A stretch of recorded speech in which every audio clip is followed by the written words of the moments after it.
Welcome to the Fintech One-on-One podcast. This is Peter Renton, chairman and co-founder of Fintech Nexus. I've been doing this show since 2013, which makes this the longest-running one-on-one interview show in all of Fintech. Thank you so much for joining me on this journey.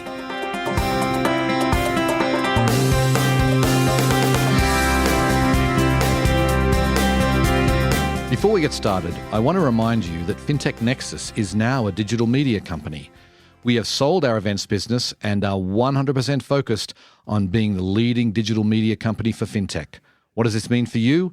You can now engage with one of the largest Fintech communities, over 200,000 people, through a variety of digital products, webinars, in-depth white papers, podcasts, email blasts, advertising, and much more. We can create a custom program designed just for you. If you want to reach a senior fintech audience, then please contact sales@fintechnexus.com today.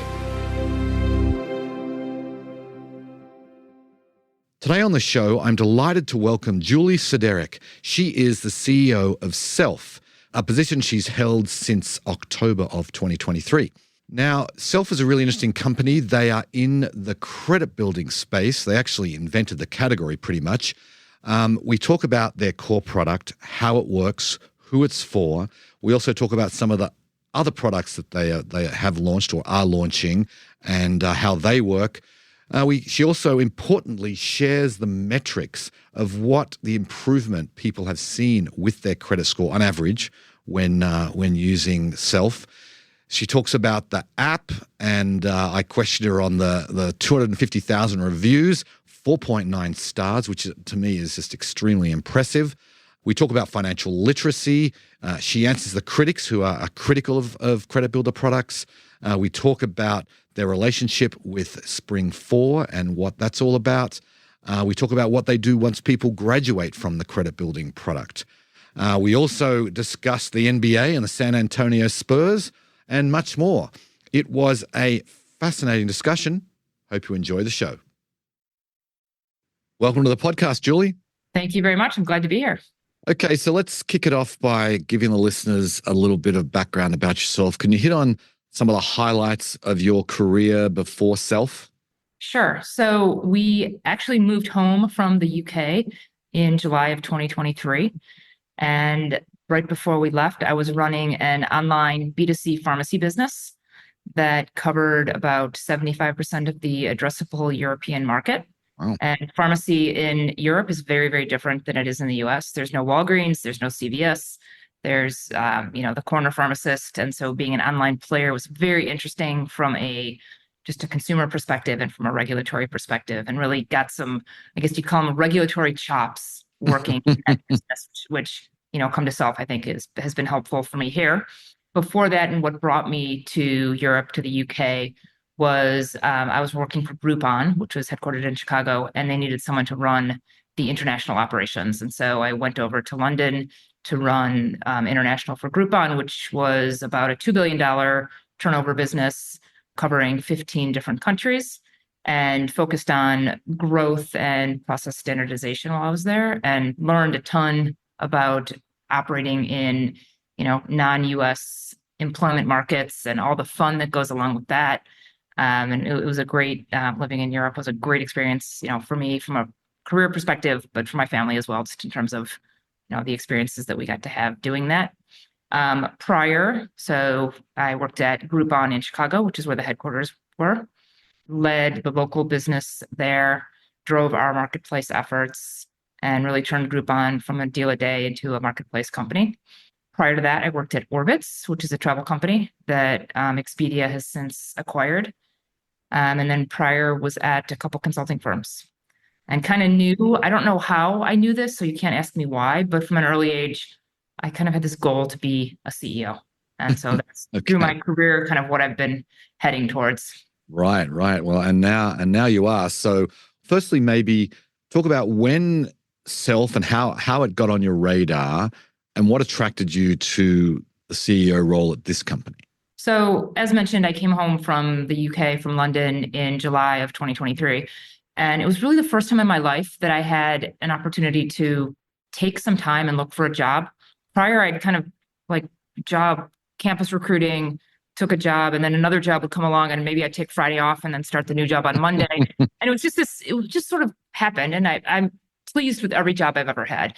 But in this case, I really had time to look for a job, and I had to contemplatively go and look for a job. And so one of the first things I did was made a list of the things that I was looking for and things that were must-haves and must-nots, and got pretty serious about what those list of criteria were. And so I did so much networking in this time period. One day I got a call from a headhunter, and they said, "Hey, we have this company called Self. Maybe you've heard of it." I said, "Well, I don't know." And it's a fintech and this, and this. And as I got to know the company, as I went through the interview process with the board and with James, the founder, like things on my must-have list just started getting ticked. So great investors, money in the bank, proven product market fit, a caring company. And like the kind of the icing on the top of this whole thing was that this company not only a company that cared about, profits and making returns for investors, but really truly at the heart, had a mission in trying to help humans. And it's like, okay, this is the job for me. And so it was, a fairly quick process for me to get through the, interview process. And I think we found, our eyes met on this opportunity, and it was the perfect opportunity for me. Great. So I did interview James a few years ago, which I'll link to in the show notes for those who are interested. So then maybe let's sort of start with talking about, how do you describe Self today? Yeah. So at its roots, Self is a company that helps consumers with low or no credit reestablish or establish for the first time their credit. And credit is, I think, as most of us listening to this podcast probably know, it's kind of an entree to life. And if you don't have credit, or if you have poor credit, you're just disadvantaged in life. And usually this is happening to people that don't need any more disadvantage in life. If you have a poor credit score, it's more difficult to get good insurance. It's more difficult to get a mortgage. You might not be able to, you might have to have a higher deposit for your apartment that you're trying to rent. It just goes on. And it's just this death spiral down. And so James founded this company to really help people improve their outcomes through the use of access and improvement of credit score. Mm-hmm. Okay, so then maybe talk a little bit more about who is sort of the core customer. Is it young people? Is it immigrants, people trying to rebuild credit? What's the typical, maybe you could sort of tell us a little about some of the different cohorts you have. Yeah, so most of our customers, or a lot of our customers, I won't say most, but a lot of our customers are in segments of the population that are just underrepresented in banks and in the banking system. And they, may have mistrust of the banking system because they've gone in before and tried to get a loan for something, or tried to open a bank account and we're told, sorry, you can't do that, or you have to pay us to open a bank account because you don't have enough money. So it's people who, are inherently potentially distrustful of the typical banking system that exists in this country. We do have a lot of people who have had a couple mistakes that have led them to have, negative credit scores that lead to some of the negative outcomes that I described previously. We have folks that are new to credit, so just have never had the opportunity to establish credit. The ironic thing about credit is you need credit to get credit. And so we kind of help both those scenarios, so both the repair and the reestablishment, or the establishment of credit. We have a lot of women are in our population. Our target market, is over 100 million Americans and growing, because we've had some really difficult years here, especially for some of the populations in this country, just with inflation and interest rates rising. So we see that pool of people who need our help is actually growing, and we're not excited that it's growing, but we're excited that we have a product that we really think can help them get through tough times and improve their financial futures. So can you just talk a little bit more about the credit builder product? Just explain how it works and what's involved in setting up a credit builder account. First of all, if anyone listening wants to set up a credit builder account, you can go to self.inc to do that. We take you through a process, and essentially, as a consumer, you provide us some information, and I think it's a 12-step process. And we take you through the screens, and it doesn't take incredibly a long amount of time. And you commit to paying money into a secured CD account every single month. And once you do that, we take the notice of that payment and we tell the three credit bureaus that Peter has made a payment of X number of dollars and it's gone into this account. And we report that on your behalf every single month to the three credit bureaus. And what this does is a couple things. One, you are establishing or reestablishing your credit because we're reporting that information to the credit bureaus. We report to three credit bureaus because as a person who might want a loan or needs a credit check done in the future, say to do an apartment rental, you have no idea which credit bureau the person doing that on your behalf is going to use. So three is an important number for us that we talk to all those three. You're learning how to save over this time period. Many people have never had the opportunity or thought about saving. And so we're teaching a habit of saving. At month 3, if you've been successful in making those payments, we offer you access to a secured credit card, which for over 30% of our population does not have a credit card. This might be the first card they've ever received. And so that's a nice benefit of this product. And then at the end of the term of the credit builder account, you as the consumer get a lump payment of all that money that you've saved, minus the interest that we take out as our fees.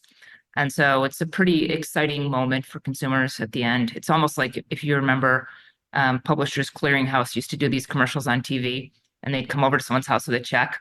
I think for some of our consumers, it's like that. They've actually saved the first time, and they get a check from us or an ACH disbursement at the end of the time that they've saved this money. They've likely improved their credit with the credit bureaus, and we hope that they've also developed a habit of knowing how to save. Right, right. So then what happens then after that sort of 12-month period? I mean, obviously you said some have the secured credit card, which I imagine they keep using, but do you have a graduation process for those people? So we have recently started offering another way to build, rebuild, and establish credit, which is a rent and bills product. And so that works in a similar way to what I've described with the credit bureau. We look for your rent and bills payments within your bank accounts, just through a process that we have. And then we report those payments to the credit bureaus in a similar fashion as described. And so that can be for your rent, that can be for your utility bills, so like your gas and electric. And those are also positive numbers that we can provide to the credit bureaus. In terms of additional graduation products, that's something that we're working very hard to continue to establish. Our customers love working with us. If you go and look in the App Store, we have really high customer ratings. We have great customer reviews. We have great customer testimonials. And so we know they want to continue working with us, and we're working hard internally to figure out what it is that makes sense for the customers that we've been able to graduate from the program. Right. No, I did actually go onto the App Store, the Apple App Store, and saw you have over 250,000 reviews, 4.9 stars. That to me was pretty staggering because it means almost everyone's giving you a 5-star rating. And I'm sure you read some of those reviews. I'm sure you did before you took the job. What do your customers like most about Self?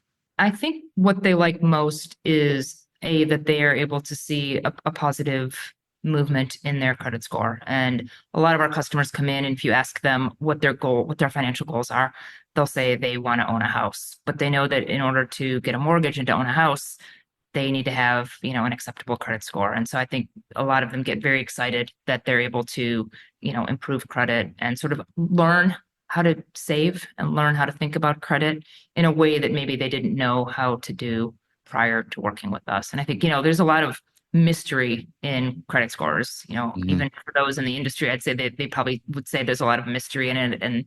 But I think we demystify some of that for our customers, which I think is incredibly helpful. Right, right. So can you share some metrics? I mean, what is a typical, maybe you could even give a range of increase to customers' credit score? And I imagine it's going to be different if someone comes in and they've got a 500 credit score and someone comes in with a 640. I mean, but can you give us at least some information about how much do people's credit scores increase? I'll start by saying there's a lot of stuff that goes into a credit score. There's where you start, as you mentioned. We only control is not even the right word, but we only have insight into what people do on the Self platform. So, people can do things outside of the Self platform that could help or harm them, in addition to what we're doing. But for customers that are timely with their payments on our platform, we have seen like a credit score increase of around 49 points. We look at this data a lot. It's very important data to us because we want to make sure that we're always, helping our customers move forward. And, I think the other thing that, like I mentioned before, like this building of habit of saving is an important part of our product as well, and an important thing that to me indicates that our customers are evolving and learning and really creating new habits. And new habits are hard. Like we knew that, if it's with exercise or eating or saving, it's a similar kind of thing that your mind has to go through. And saving's probably even harder than the other two because people run into mishaps when they just can't do the saving that they were planning on doing. So really that habit is pretty impressive to me. Our new product that I mentioned that we launched, which is a rent reporting product. We've just actually finished some studies with externally with the rent reporting product. We see about a 15-point increase in just 3 months. And again, it's all the caveats I said before. People might do things outside of our platform that makes that number different, either higher or lower. But we see pretty decent results from that as well. Right. Okay. Excellent. I'm interested in financial literacy, right? And it seems like you say people are getting used to this savings habit, seeing improvements in their financial lives, almost in real time. But are they learning? I mean, how do you approach financial literacy? Because it seems like a lot of your customers, this is the first sort of foray they've taken into trying to improve their financial lives. Right. So we have many communication touch points with our customers. So signing up for the product, there's education that occurs within that sign up process. Obviously the habit here we're trying to build is this on-time monthly payment. And so we do a tremendous amount of work and we're always iterating on what kind of messaging should we be giving our customers about the importance of making these payments in a timely manner. And so we send emails and different types of notifications to help remind that on-time payment is important. We have a series on YouTube we have a certified financial planner that works with us, and she has a series on YouTube that educates consumers about credit and how to think about credit and credit building and savings. And she's a lot of really interesting things that she does there and says there for us. If you've been watching some of the fintech media, there's been some criticism of not your company specifically, but credit builder products in general. Some people argue that they're too expensive and they're not a reliable signal of credit behavior. How do you respond to that sort of criticism? Yeah, I think it's interesting. I won't name competitors, but I'll talk generally about competitors. I mean, I think as far as I can tell, I think James and Self were one of the first players in this space. Yep. And so I think we created a category. And of course, I work here, so I think that our product is the best on the market. What's happened is, our product has been so successful that we've had copycats. As you see with any successful product, you always have people that come in and try to copy. And I think some of those that have come in and copied have taken shortcuts to make the product seem easier to use for consumers. And I think that has, what you're talking about, some of the criticism that's been out there. I think some of that has to do with some of those copycat products that are out there because, you just look at them and as a consumer, they seem easy, but we don't believe the efficacy of those products is as strong as our efficacy would be. And I think it's some of those bad players that have, caused some of this problem that you're talking about.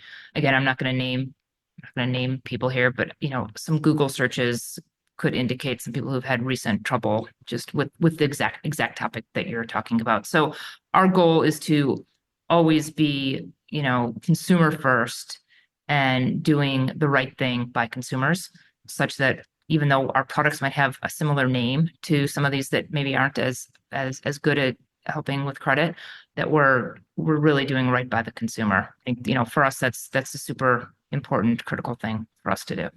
I want to talk about doing right by the consumer. I want to talk about your relationship with Spring 4. That I saw that news, I think it was just a few weeks ago. And full disclosure, I've known Rochelle, the CEO and founder there, for many years, and I'm officially an advisor to Spring 4 as of like 2 weeks ago. Maybe you could explain a bit about what you're doing with Spring 4 and why you decided to bring them on. Well, I have known Rochelle for a very long time, decades. Okay. Uh, and Longer she than was me. actually, she's the CEO of Spring Four, and she was actually instrumental in like helping me through this kind of job decision. So she was one of the first people that I talked to when I started talking to Self that was external. Okay. So I share your long-term, relationship with her. So we work with Spring Four. We send many of our customers to Spring Four to help them with both financial literacy and to help them find additional ways to kind of navigate the financial landscape that they live in. So we know that our customers are having tough times. We recently did a survey, and something like 30% of our customers were planning to start a side hustle in the coming year, like because they need more money. 30% were already doing a side hustle. Wow. And a lot of the resources at Spring Four, help people that are having financial difficulty kind of get out of that situation. So they offer a lot of resources educationally. They offer different savings programs that might be available to consumers that consumers don't even know exist. But if you're in a certain, income bracket or socioeconomic class, can be helpful to you. And so we link a lot of customers there for education. I think we've passed over 3 million different customers to Spring Four since we started our relationship with them in 2019. So Okay. it's a great relationship. And like I said, at the core of what we do is really helping the consumer improve their financial future. And we feel that like Spring Four has a great, capacity to do that beyond the kinds of things that we can do here itself. Right. And like, I think it'd be good to sort of talk about, when someone gets into trouble, right? They're trying to make these monthly payments and they are, obviously there's going to be some people that lose their job, that get into some sort of difficulty, medical debt or whatever it is, and they just simply can't do it. How do you handle, I mean, obviously you can refer them to Spring Four, but just internally, what do you do to help them? We try to help people with telling them, when they have to pay, if they don't have to pay. Our product is fully cancelable if people get into a situation where they can no longer make Okay. payments. And so we let people cancel, assuming they've already accrued funds into their secured CD account where we put the customer's money. We would get that back to them as quickly as possible so they can have access to those funds. And then, we keep in contact with our customers so that we can talk to them in the future when they're in a better financial position. And I'd say one of the things we launched this free rent and bills reporting product in early December. And one of the reasons we did that was the economic climate has been very difficult. Just a few pieces of data.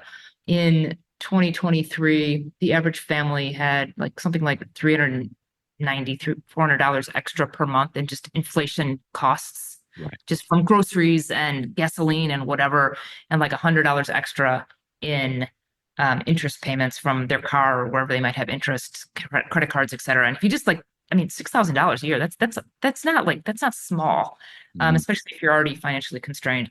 And so one of the reasons we launched our free rent and bills reporting product was because we knew people had need to repair credit, but we also knew that maybe they couldn't pay into a credit builder account right now. And so we saw this as a way to get them on the Self ecosystem, to start helping the customers, and to move forward. And just to be clear, that the free service we offer is rent reporting, not rent and bills. So we have another product that's a bills product, but that's a for-fee product for our customers. Gotcha. I know this sort of predates your tenure here, but if you're watching the NBA right now, you see the Self ads are on TV. You see your logo on, I believe it's a San Antonio Spurs jerseys there. So tell us a little bit about your marketing strategy, why you've decided to pick that particular sport and go all in. We sponsor the Spurs jersey, so anyone watching an NBA game that the Spurs are in will see Self on the jersey of the players, which is really cool and exciting. This is one very visible and exciting part of our marketing mix and our marketing strategy. I think one of the reasons that we chose basketball at first was it's a high affinity category for our customers, and so we do a lot of customer surveys, and we found that our customers have an affinity to basketball.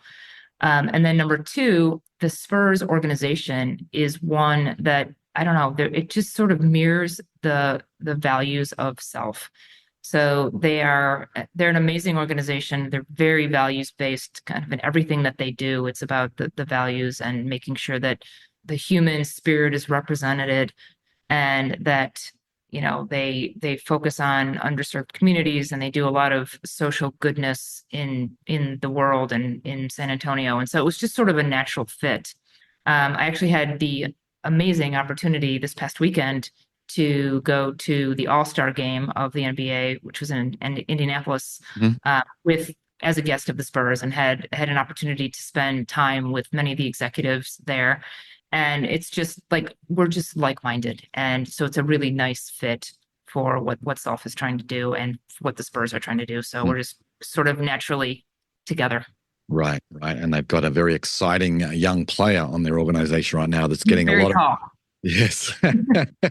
Very, very tall. Yes, indeed. I'd like to sort of close with looking towards the future. What's sort of on your priority list? Where do you see Self going in the short to medium term? Yeah, a couple things. So one, we know that there's 100 million Americans that need that can benefit from the products that we offer. And so we're doing, and I think that's growing, both with the economy that we've just had for the past few years, and with the fact that, college loan forgiveness is now over, and you've got people who are just going to be in the need to improve their credit. And so we're doing a lot of work on the core products. So the credit builder account and the secured credit card, to make them better. There's always things you can do to make things better. We're testing a lot with pricing, to potentially make our products more accessible to more people. And we're doing a lot of work to just make those products as good as possible. And then we're doing a lot to find new access points and entry points for consumers who maybe don't want the credit builder account as their foray into Self. I mentioned already the rent product that we have. That's one, and we're looking for additional front doors, we call them, to really help our customers. And so our mission remains helping customers improve their financial futures. We feel that we have a good traction in this area already, and we're going to continue to build things that are great for our customers. Okay, well, we'll have to leave it there, Julie. Best of luck to you. I mean, certainly it's important to serve this population. They need better products, and I think fintech companies like yours are providing, I think, something that just wasn't enough. None of this stuff was available a decade ago. So keep up the good work. Thank you very much for coming on the show, Julie. Thanks. Well, I hope you enjoyed the show. Thank you so much for listening. Please go ahead and give the show a review on the podcast platform of your choice, and go tell your friends and colleagues about it. Anyway, on that note, I will sign off. I very much appreciate you listening, and I'll catch you next time. Bye.